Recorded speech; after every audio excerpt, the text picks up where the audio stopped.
Adequate notice of this meeting is provided at least 48 hours prior to the commencement of this meeting pursuant to the provisions of Chapter 231 of the laws of 1975, the Open Public Meetings Act.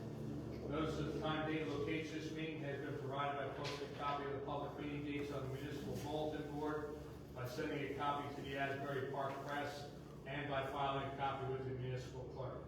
Like everyone, please ask everyone to stand for a salute to the flag, followed by a moment of silence as we remember Bill Madden, founding member of the Freehold First Aid Squad and longtime member of our Freehold Borough Board of Health, and Tom Baldwin, also a longtime Freehold resident. Both gentlemen passed away within the past few weeks and were regular visitors at our council meetings. Chief Collier, please lead us. I pledge allegiance to the flag of the United States of America and to the republic for which it stands, one nation, under God, indivisible, with liberty and justice for all.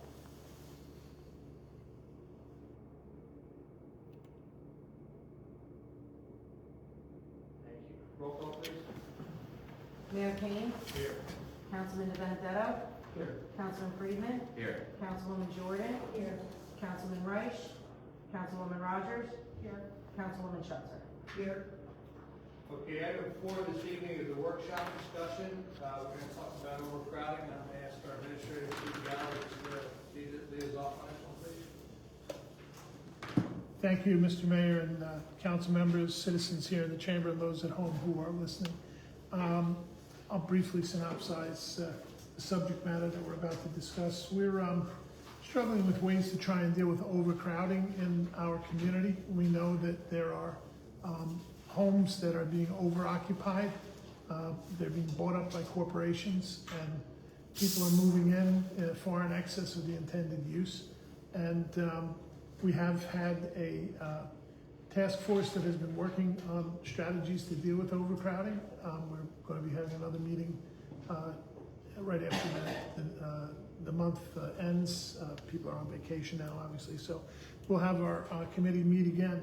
But one of the things that has occurred in neighboring towns is they have put forth ordinances that seek to regulate the content of people living in these homes, and in particular, Howell has put forth a new ordinance. I gave you a copy of it on the dais up there, that basically says that if there's more than 4 unrelated people living in a dwelling unit together, that it's a boarding house and should be regulated as such.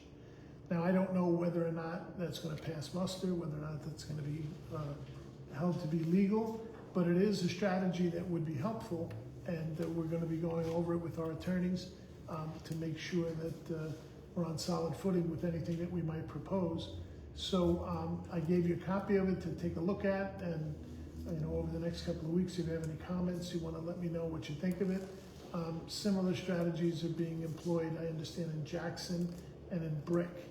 So I know there was an initiative that was discussed about in the last federal election, where they were considering passing a law that would make it illegal for corporations and LLCs to own 1- and 2-family homes. That seems to be what's happening a lot here. This is more single family and 2-family homes. So if you're a corporation, you couldn't own them. It has to be owned by individuals. Gotcha. So I don't know where that is now in terms of the federal government. I know it was something the Biden administration was talking about, but we would like to come up with strategies to try and regulate these types of uses in homes, because obviously overcrowding is dangerous. It can cause fires, unusual sleeping conditions, people crowded into rooms and not able to escape. So it's a safety issue for many people, and it also is detrimental to the neighborhood, because these properties tend to be unkempt. They seem like they're getting run down, high weeds, too much garbage, and far in excess of what a normal occupancy would generate. So we're going to be brainstorming to try and come up with an approach to this that respects the rights of the people who own these buildings, and but allows us to regulate them in such a way that's good for the community. Okay. Right? Good, thanks. Do you have any council questions for Steve on that? I just have a comment. Sure. While I appreciate the issue around overcrowding, and, you know, my expectation is that, you know, we would definitely want to put things on the books to address it. I would be remiss not to say that we have to be very careful about how we approach this. I find that going by, a statement that says unrelated individuals could create more problems than solve the problem, because there's no way for us to enforce or to find out who's related or Sure. not, unless they have to provide a register of who's living in that home. Right. So, it might be more reasonable approach to, limit the number of bedrooms, which is something that we've addressed, and also, tie the parking into the number of bedrooms. But I just want to be real careful about this, because I think it opens the door that may cause more problems. We already have an issue with people being profiled because of the color of their skin or the language that they speak, and we don't want to create an ordinance that's going to encourage that.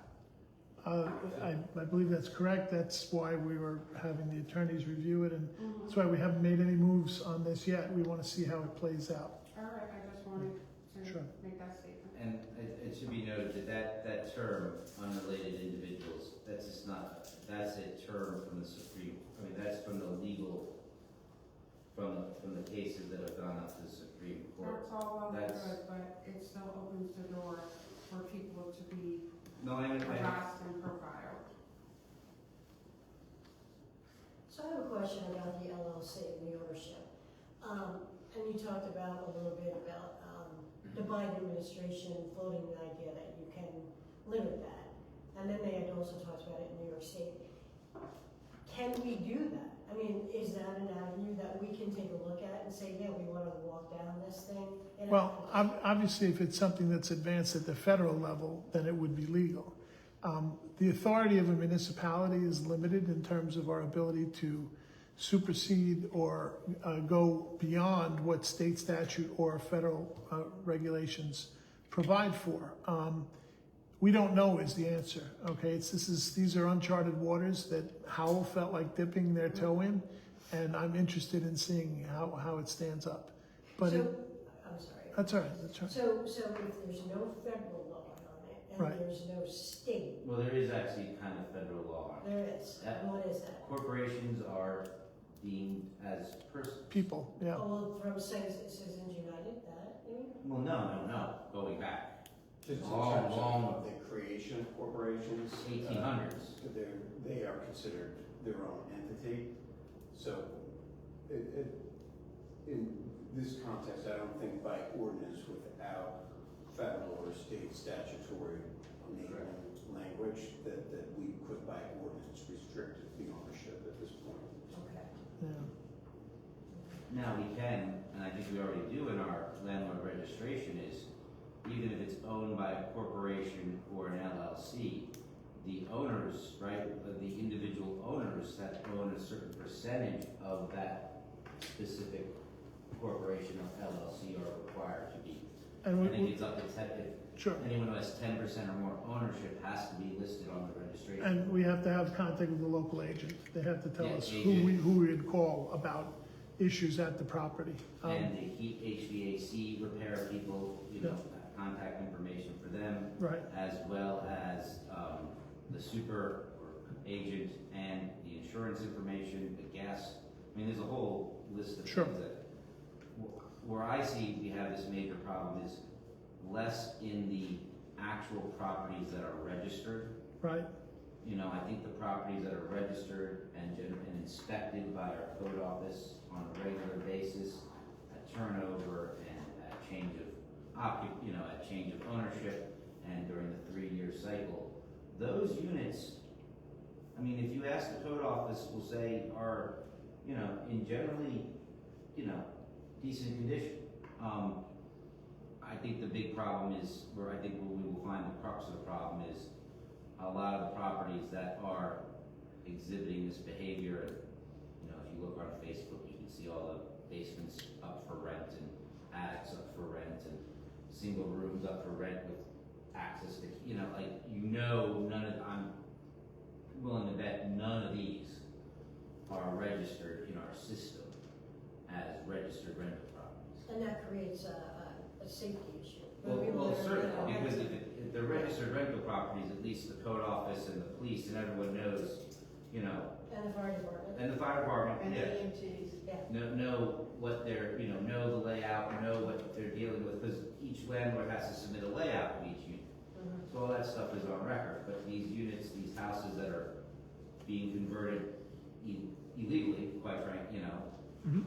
that's, I think, one of the major issues are. It's clear that the time is right for us to have a dialogue about this and to come up with workable legal solutions to try and manage this problem. For many years, the Supreme Court's been very clear that a family is defined as any group of individuals that are acting as a family unit. Right. And the question is that gonna change? And this, you know, Yeah. I have no doubt there will be lawsuits on each iteration of this Right. ordinance in these various towns. And, I mean, what we should do is monitor. and see That's what we're happens. doing. Right. Yeah. Didn't we have, wasn't that in a lawsuit years and years ago, wasn't the definition of a family defined in a settlement that came up Well, against us? yes, because the old ordinances, before the Supreme Court made a ruling on this definition of family, of what a family unit is, that was the unrelated persons was the standard of how you determined who could live in a single family, how many people could live in a single family house. When the Supreme Court changed the law, it changed it to a different standard, and so, I mean, we'll see where this goes. Right. And you know, the one thing that, we tried so hard to point out when we were going through all that landlord registration stuff in the beginning was the fact that, rather than being discriminatory against people, we were trying to help people because they are being so financially, taken advantage of by unscrupulous landlords, that one of our main goals was to get a handle on, to help them.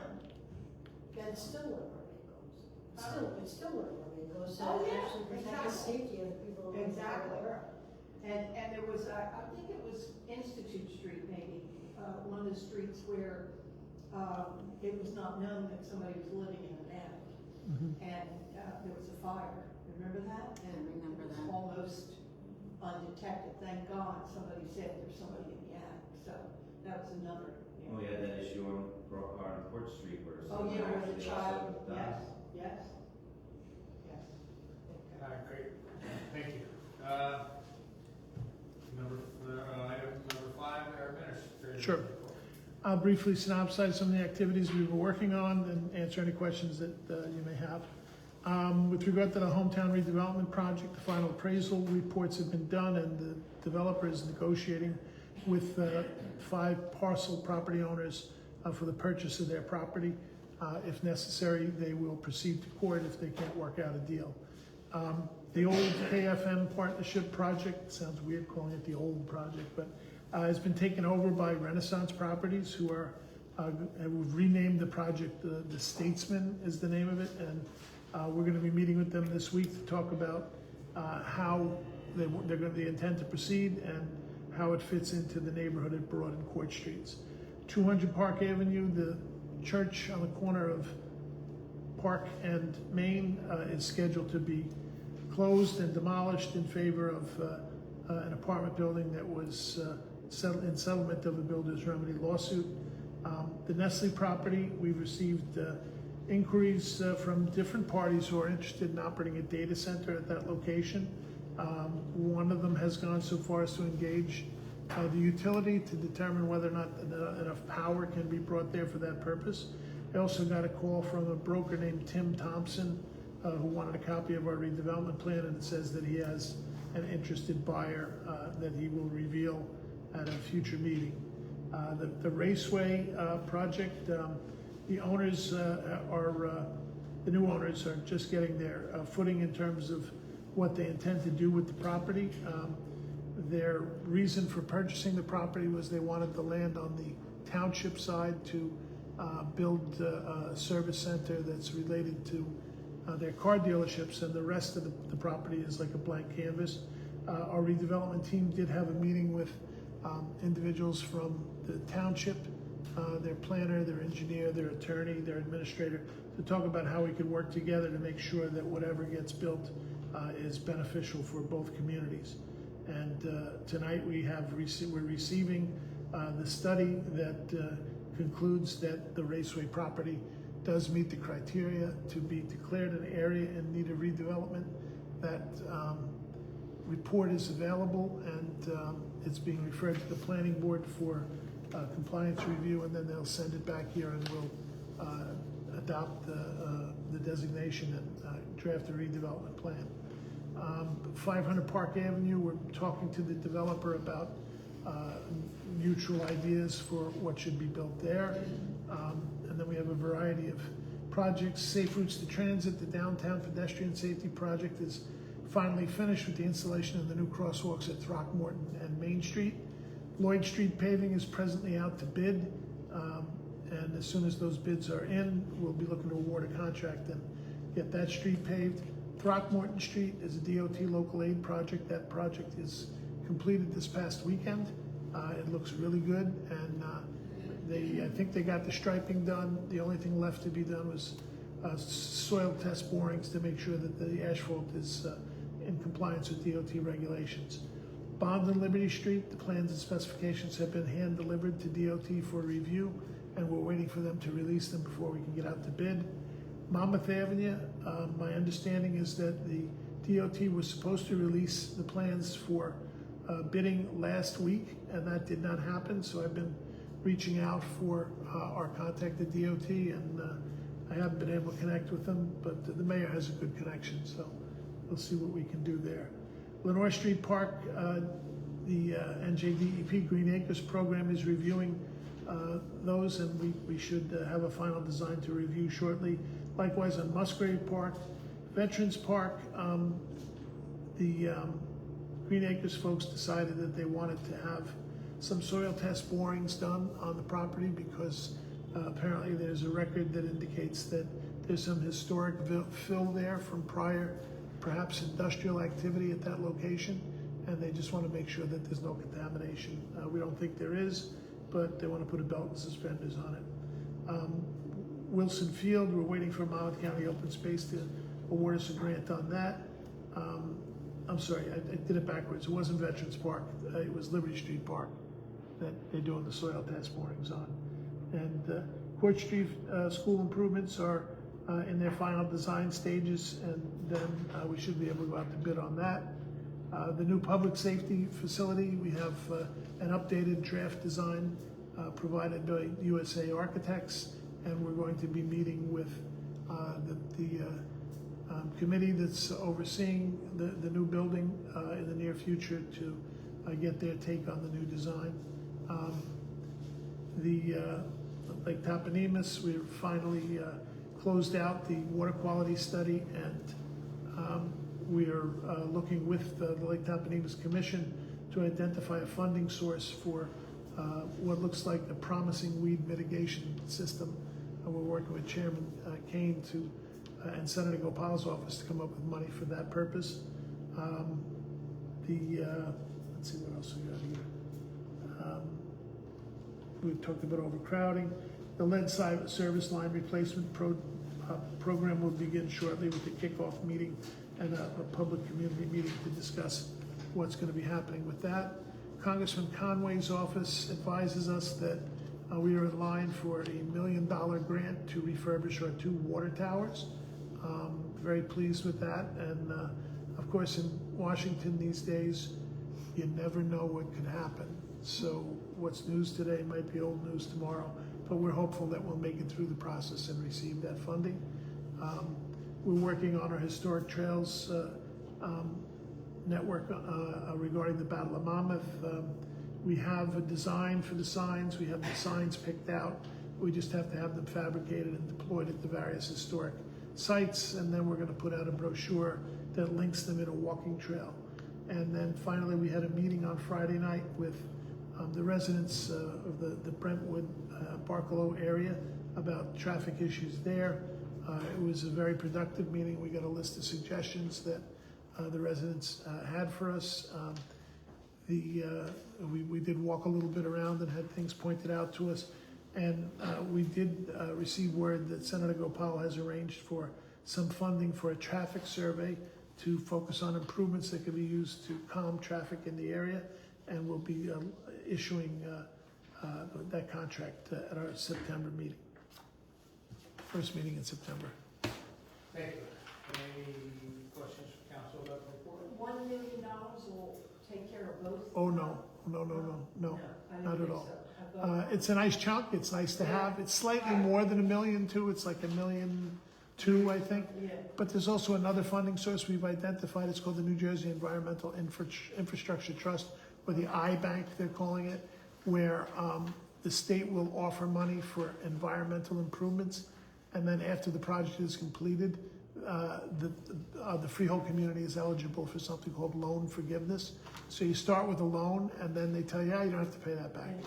So it looks like we may be able to get the lion's share of the expense for that project paid for with grants and aid, which is what we always look to do. But that money is not guaranteed. It is not guaranteed, no. Okay. What is guaranteed? And do we have any dates as to when we're gonna break down ground on Court Street School? A break ground, Yeah, we have to go out to break bid ground. first, Yeah. yeah.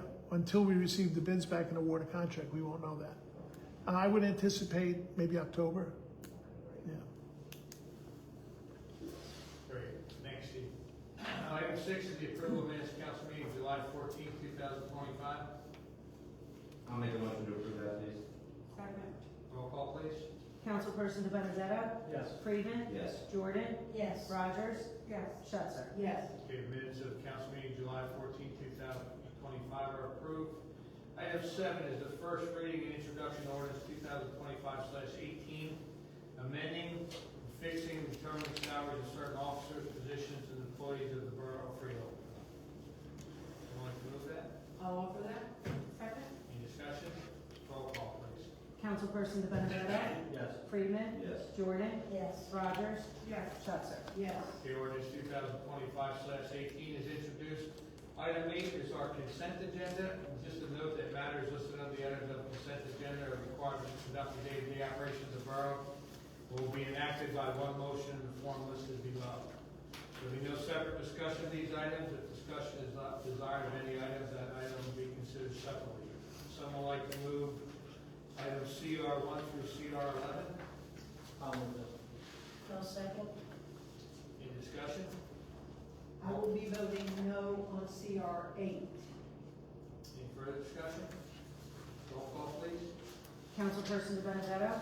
Yes. Freeman? Yes, but abstain on CR1. Jordan? Yes. Rogers? Yes. Schuster? Yes on CR7, CR1 through 7, and yes, CR9 through 11, no on CR8. Okay, our consent agenda items CR1 through CR11 are adopted. At the end of our consent agenda, item 9 is the approval of bills. I make a motion that we pay our bills. Second? Any discussion?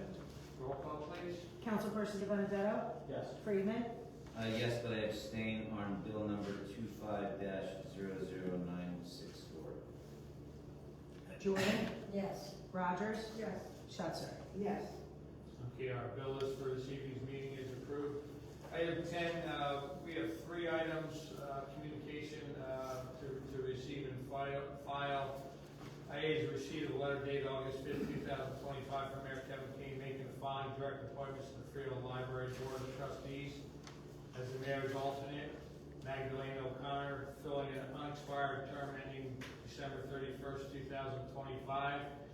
B is a receipt of a letter dated August 6, 2025 from CME Associates regarding emergency water systems repair at 129 South Street.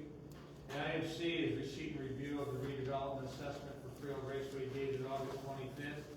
file number A24205, prepared by Beacon Planning and Consulting Services LLC.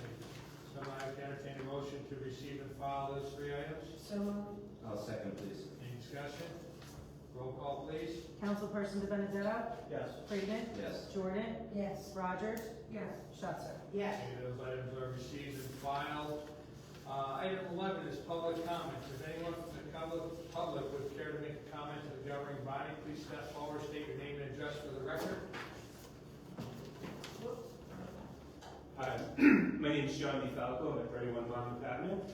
I'm here tonight to comment on the closing of the local business, Artist Brewery at 36 South Street. They closed last week after 2.5 years here. And just as a community member, it was a great spot, perfect for the downtown community. My question, I was asked talking to the owners there, why did Artist close? And the basic line is the owners of the real estate refused to renew their lease, the corporate owners of the real estate. And what's concerning to me, representatives for that corporation appeared here in June. They're asking for changes to the building next door to it. They wanted to change it from commercial use to residential use. And it just seems really weird that a month after that, they announced that they're shutting their lease down on Artist Brewery. And I don't know whether that was out of spite to the community, they shut the business down, or it was just an impediment to their progress and they'll forego their rent and just keep that place closed. So I'm hoping the council can come to some sort of agreement, reach out to this developer and see what they're looking for, see what their plans are. I was looking over the YouTube channel today, thank you for doing that. And the developer's solution to the parking issue was having residents cross County Road 79, then 537, then walk 1,100 feet down the road. That doesn't seem like that was in good faith. So I just ask that maybe this corporation that owns a lot of this property, they can have like maybe a public hearing or something where they can explain what their goal is for the properties downtown. Because the attorney for that company, the corporation, stated that the parking would be at one of their mostly empty corporate buildings. I mean, is that what they're looking to do with the rest of it, or is there some grand master plan besides shutting down businesses and just having empty storefronts? Thank you. Thank you. Anyone else? Come on up, Ray. Marie Chapman, 67 Brinker Pump Avenue. I first want to say that I really enjoyed your minutes and the information provided. It was great. Thank you. It's good to know because I've been like out of pocket for a long time. So it was a great update. And I do appreciate that you're looking into the overcrowding. And if you need any committee members, Thank you. I would like to volunteer. But what I'm really here for is the landlord-tenant fee, which I started trying to use the website that you're supposed to put all your information and upload your documents. Well, I'm not really great at that kind of stuff. So I started before June 30th. On June 30th, I called code enforcement and Jaleesa sent me a link to the system. So I started again trying to use the link, and the first time it didn't submit at all. So then I tried it again. I spoke to Jaleesa a couple times, and I also spoke to Rebecca about me trying to use the system. I came in to pay my taxes on July 18th, and I went to the code enforcement window. I said, can I just pay $100 just so I have that done? No, you can't do that. You have to fill all this stuff out. Everything has to be in this system, blah, blah, blah. I also had to get the lead paint investigation. So, because the house is like 100 years old. Okay. So I made the appointment. It was done on July 11th. I got the report. So, okay, now I have the report, I thought. So then I'm trying to upload and put everything in the system again, and I I really hadn't looked at the report. The report was only for apartment B. I didn't have apartment A. So I submitted it, but Rebecca said, oh, I can't accept it. I have to have both reports. Okay, I go back to the company. I said, I need the report for apartment A. So he sends me this link. I couldn't save the document for whatever reason, so I had to go back to the company and get a PDF file that I could save and upload. Okay, so I finally got all of that done. I uploaded it on August 5th, submitted it, and it finally was good. But I had started this process before June 30th, and code knew I was trying to get this done. I own this, I grew up in this house, but I've been the owner since my father passed away in 2000. I don't even remember when this landlord-tenant thing started, but I've been paying my $100 every year. It's not like, I'm trying to avoid it. I feel like I try to follow the rules, but when I got this, this was personal to me.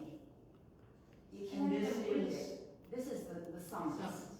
And when I went to the window to pay my $100, well, Jalissa wrote over this. Otherwise, you can't even read this thing, So I didn't know what my date was and my time until she wrote over it. So I did call today, and I spoke to the woman, and I guess if this doesn't get reversed, I have to participate remote, which I still work, so okay, I have to take my time off to participate in this. Since I was trying to do the right thing, I was 2 weeks late. I asked Jalissa, how late was I? She said 2 weeks. So for 2 weeks, you send me a summons, court summons? I lived in this town for 75 years. I really resent this. I feel like a criminal getting something like this. So, if I hadn't tried to do the right thing, I could see, send me the summons, I deserve it. I don't feel like I deserve this. So I'm here to see if this, could be dismissed. I'm sorry, I'm the attorney for the borough. It's a pending municipal court matter, so we cannot, we as a public body can't address the matter that's outstanding in municipal court. We have to resolve it there. You can certainly make a public comment that you've done, but the board is, the mayor and council is not in a position to dismiss it or comment on it in any way. But who initiated it? Code enforcement, right? They're the ones who reported me. Why did I get this in the first place? They knew I was working on this. This is a total waste of the court's time, my time, the judge's time. And I took it very personally. I just wanna let you know, I had a big problem because I own a property that's got a rental unit in it, and I have to do the same registration. Mine didn't get uploaded correctly either. I got a ticket last week too. So, I'm just saying, I'm not alone. I just want you to know, no one is singling you out. They're just doing But if they know that No, they're trying to but do it, they're I just want you to why are they understand. submitting it? Somebody submitted my name to get this. Well, no. Well, how did this happen? There's a list. There's a list of all the registered properties, and you're a registered property. So come July 1st, when the registrations are due, they probably give like a couple days for, whatever. She gave us grace. Overlay. Yeah. And after a certain time, they just do a print of all the properties, Who's the they? the code office. That's what I'm And saying. then issues- Somebody did this from the code Well, that knew that's- that but I was that's their working job. on this. But trust me, I guarantee it was not done maliciously. I'm not saying it was malicious. I think it was, I don't think people are doing their due diligence. We're paying them to do a job. To me, I'm a property owner that's trying to do the right thing. Why are you doing this to me? And that's that's just the way I feel about it. We don't blame you, but, what's my, you know what we can do though? We can, if that thing, and trust me, I understand about the internet thing. If that is so difficult and people are having, we need to look into that program. Oh, no, mine was, it was user, I know it was user error. I'm just lousy at it. Probably everybody else did a good job. Well, I You know, would be but the I same know that I'm not good at doing I would stuff be the like that. same way. It needs to be more user. And then I got messed up with the other report. I didn't have the full report, which I didn't even realize. So, I just feel that their time could be better used than to send me, put my name on the list to get a summons that now I have to take time off from work and act like a daggone criminal, and I'm gonna do it remote, hopefully. It's just, I think that they need to look at things closer when they know people are trying to do the right thing and respect people that are trying to do the right thing. And I was not aware that rental properties maybe are, there are some rental properties that we don't even know about. I mean, now that's scary. I think that's what you mentioned, Jeff. Well, I'm sure they're unregistered. I mean, I had not even thought about that because, just thinking that everybody does the right thing, but they don't. But that's a scary thought, that there are properties that are not, that we don't even know about. So that's just my, I had to come in and because Sure. this has given me anxiety since I received this thing. And, You're not, no one thinks you're a criminal. I guarantee you, the code office doesn't think you're a criminal, the judge doesn't think you're a criminal. I don't know you, but I have no reason to think you're a criminal. Yeah. The people that I know you don't. it gives you a bad feeling, or it gave me a very bad feeling to get this. I can appreciate that. We had an opportunity to speak this afternoon, and I made a couple phone calls. I'm looking into it. But I do want to assure you, the process that Jeff described is more than likely what happened.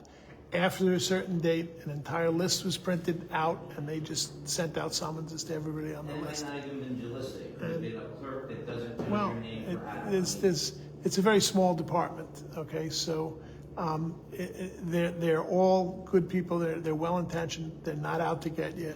It's just a process that, when this happens, that happens. And I will find out what happened. I'll give you a call. And I think, if you tell the same story to the judge that you told us, you should have a favorable outcome.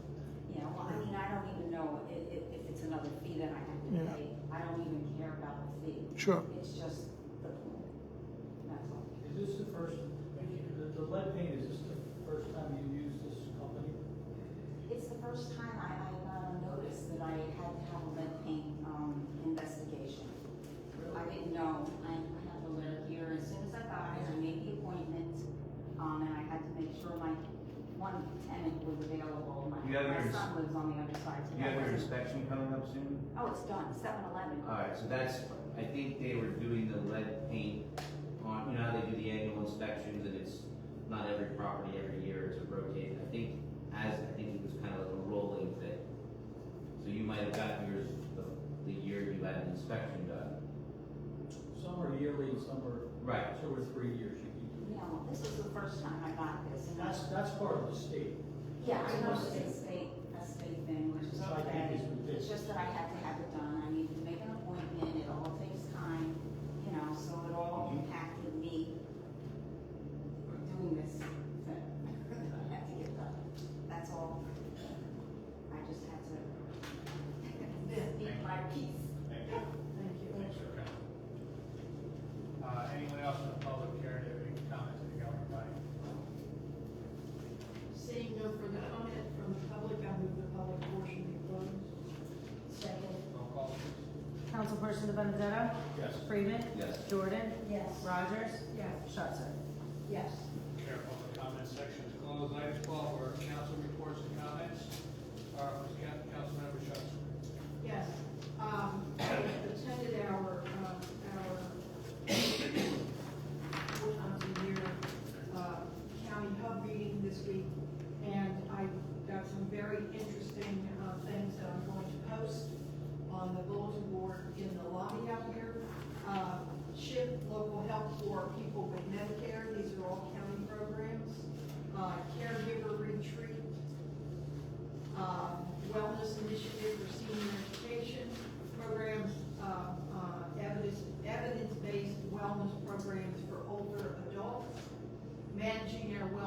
virtual self-care for seniors, the Monmouth County Library flyer, and we were told to stress that you can't take anything out of the Monmouth County Library if you are not a member, but you can go to the Monmouth County Library and use the facilities there if there's something that we're not offering here. And this one has been sent out, the Veterans Resource Fair, and this notice has been sent out several times on our borough email.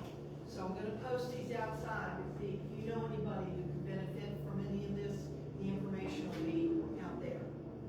And I also wanted to mention the deaths of Bill Madden, who was for more than 70 years a member, more than a member of our first aid squad. Gave his heart and soul to that, and 40-some years as a member of the health department. He was a gentleman and a scholar, and he loved Fredo Borough and gave his heart to this town. Tom Baldwin, also, Tom Baldwin was a frequent critic of what we do, and that's okay. He attended council meetings regularly. He was very involved in several initiatives in the borough, and I have to tell you that, and by the way, Mr. Baldwin knew this. I've told him this many times. I rarely agreed with him, but I've certainly respected his passion. And when he got on something, he was passionate about it. Ironically, he was a critic of Old Freehold Day, the name of Old Freehold Day, and he passed away the day after Old Freehold Day this year. And I bet he said, I am not going to give up here until this day is over. It was also, Old Freehold Day was on his birthday this year. So for many reasons, I fondly remember Mr. Baldwin. Anytime he felt he needed a good argument of some kind, he would get in touch with me and we would go at it. God rest his soul. Old Freehold Day was magnificent. That committee worked so hard, and we were blessed with beautiful weather, and it was bigger and better than ever. And we are with gratitude, great deal of gratitude and respect, because they worked hard, that we thank that committee. So Annette, as our representative, please go back to them and tell them how much we appreciated that. What a beautiful family day. Families there, you saw nobody arguing, you saw no one.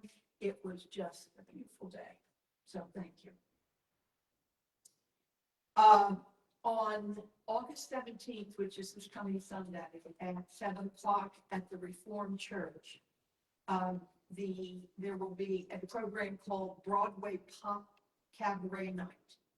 And the reason I am mentioning it and encouraging people to go is because the programs that are held at the Reformed Church are in conjunction with the local community arts center. They co-sponsor that program.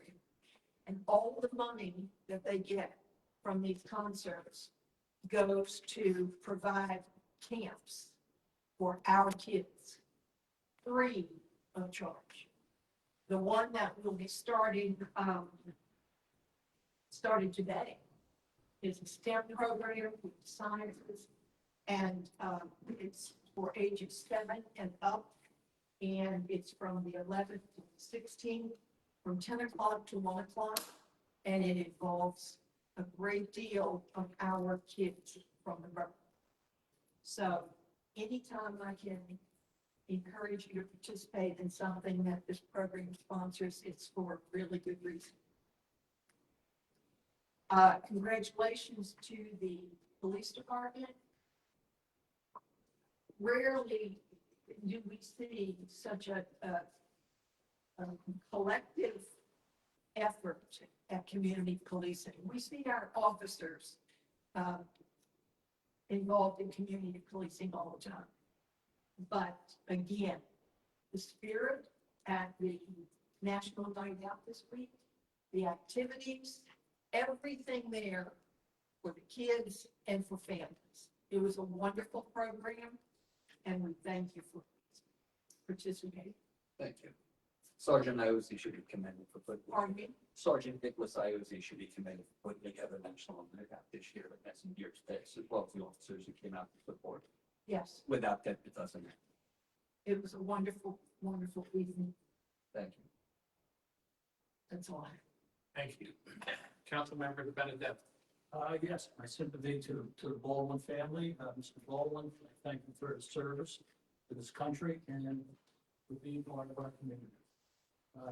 Bill Madden, you wish you walk with my own issues. Chief, congratulations on bringing that again uptown and giving back to the community. And that great job at Lake Top Means with those Lake outstanding. That's all I have to say. Whatever hasn't been said will be said by the rest of my colleagues. Hope you enjoy your summer. Thank you. Councilmember Jordan. Thank you. Had a couple of things. Recreational, we're gonna be launching in Mahjong classes. They're gonna start on August 19th on a Tuesday. We're gonna have 2 sessions in order to accommodate people. It's for people who are beginners, people who know the game, just an opportunity for people to get out, come out, enjoy an evening out or during the day. So it's gonna be on Tuesday the 19th. The first session will be from 11 to 1. Second session will be from 6 p.m. to 8 p.m. There's some flyers outside. What you have to do is email the recreation and then you'll get everybody signed up. So it'll be a exciting thing, something new. Some of the residents came to us and asked us if we could do this. So I'm going to be learning Mahjong. And it's going to be here for a while in the old library, the former library space. So come on out. We'd like to see everybody there.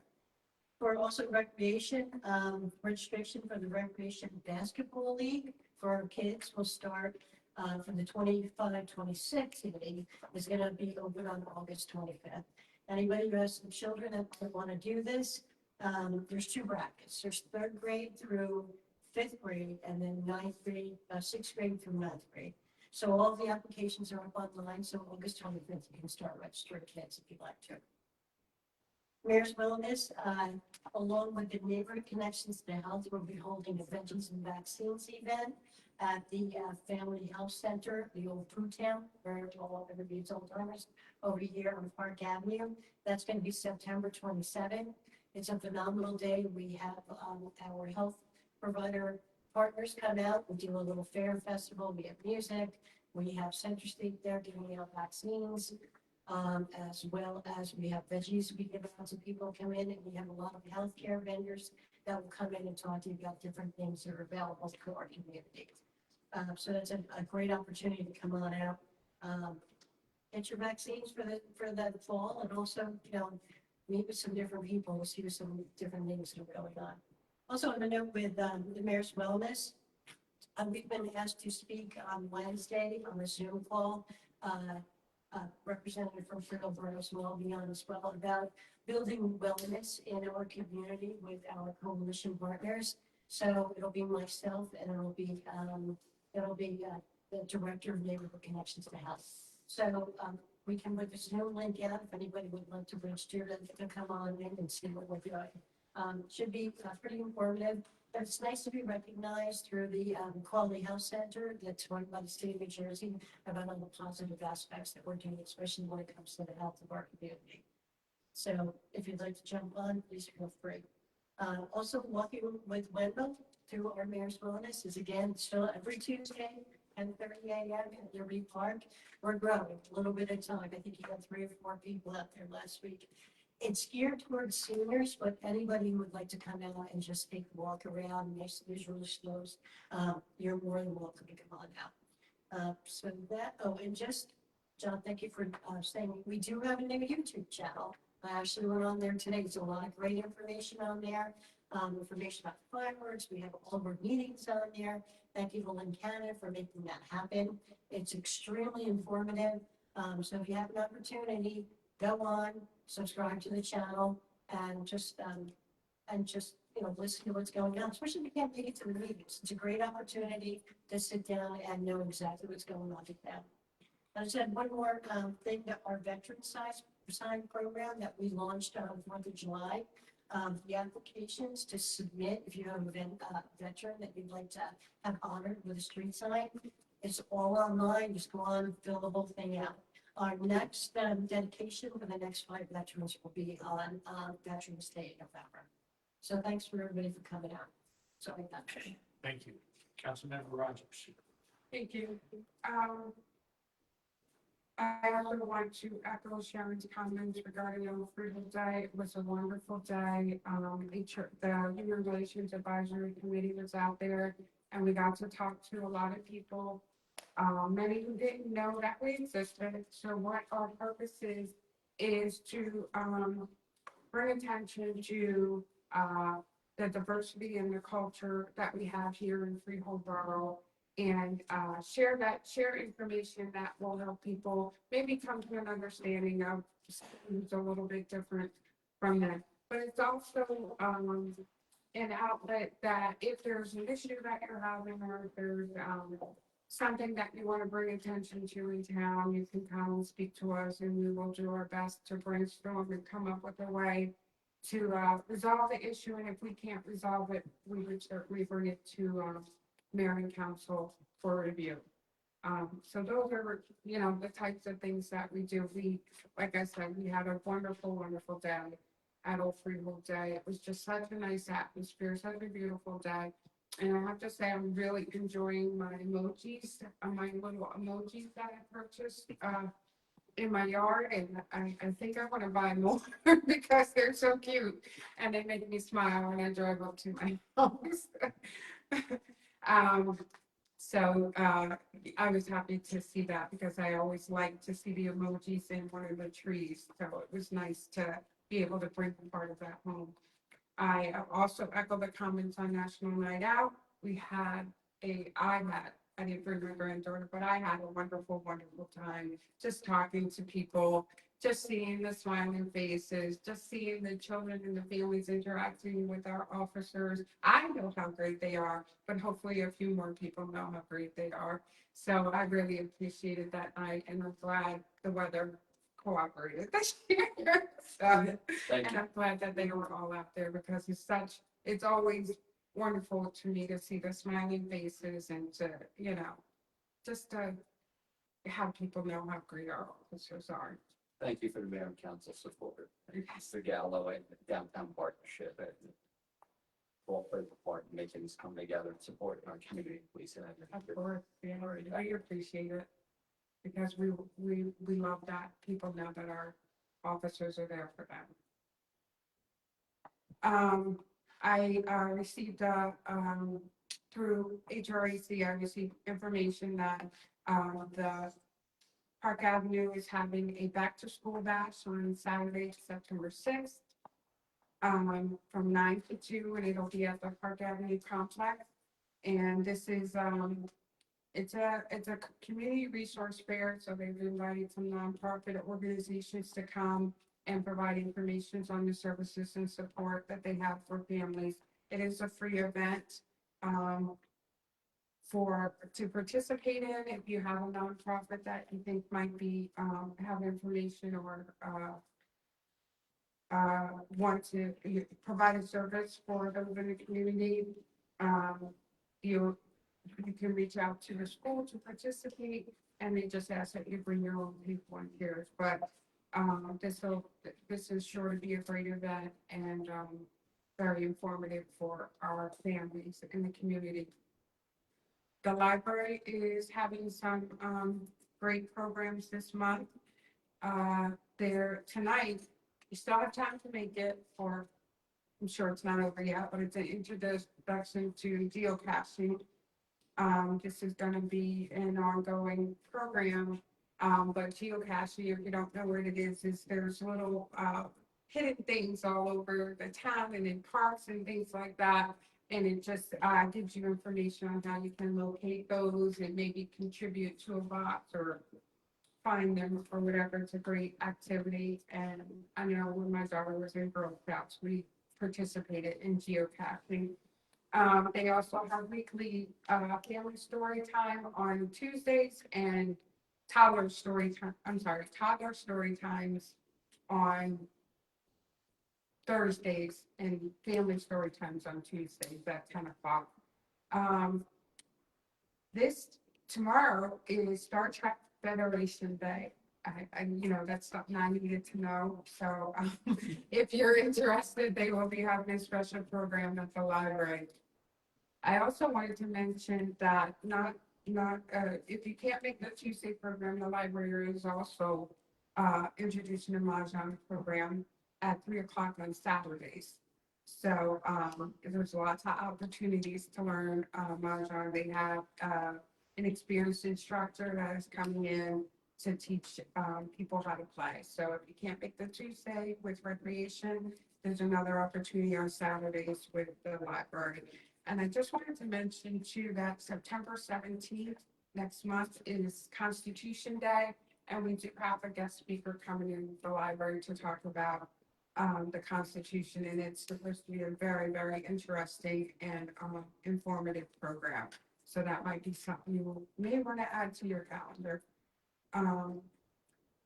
The Shade Tree Committee has been going around and putting trees and recommending trees for review if we think they need to be removed. They are always busy out there watering trees and pruning trees. So if you see them around, just put them on my shout out for taking care of our trees. My condolences to the Madden and the Baldwin families. My prayers are with them as they go through, the grief that they're feeling right now. And that's all I have. Thank you. Thank you. Councilmember Frieden.